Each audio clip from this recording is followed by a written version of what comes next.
Hello students and welcome again to online classes of Shemstar Global School. This is Nabila Fatima. In the previous video of when, where and how, we have studied about periodization and mapping. Today in this video, we will study about the sources of history. Sources of modern history. Clues and evidences on the basis of which we write history are known as the sources of history. Historians study different types of sources to learn about the past. The sources that they choose depend upon the period of their study and the nature of their investigation. Like the ancient and the medieval periods, the sources of history of modern India are also divided into following categories. Number first is National Archives of India. The British built special institutions like the archives to preserve important documents. Historians gathered important information about the provincial administrative system from the reports, memos, notings and letters presented in the 19th century in the archives. Earlier, these records were written beautifully by calligraphists. The records of the archives are kept in the series dating from 1748. Second is National Museum of India. The National Museum is located in New Delhi, has preserved many coins, paintings, weapons, jewelries and other artifacts of the period. When New Delhi was built, the National Museum and the National Archives were both located close to the Viceregal Palace.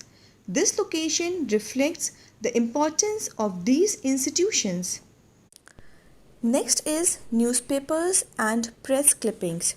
Newspapers are another important literary source.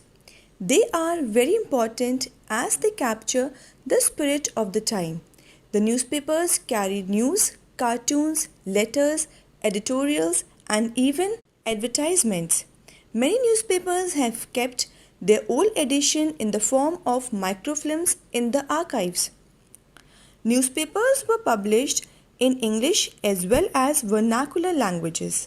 The first English newspaper published in India was the Bengal Gazette by an Englishman called James Augustus Hickey. It was a weekly newspaper.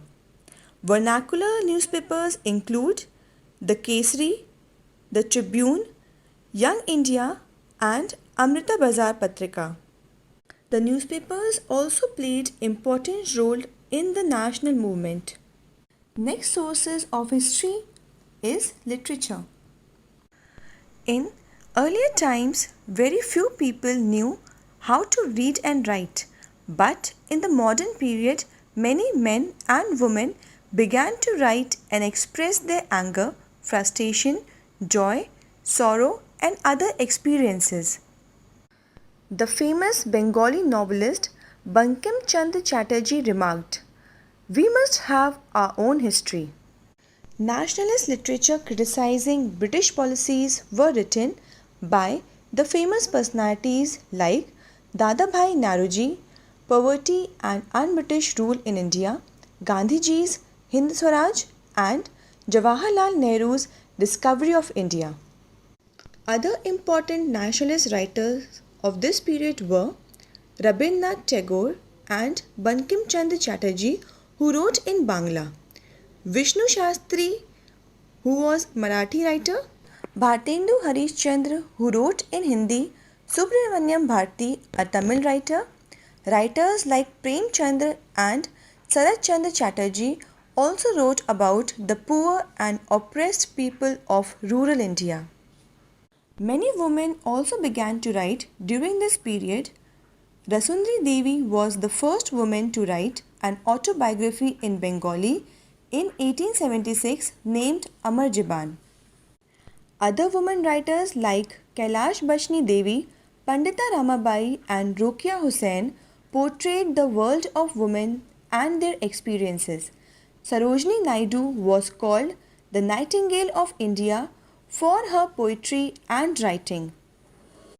Thus, the above mentioned sources serve as the major sources of modern history.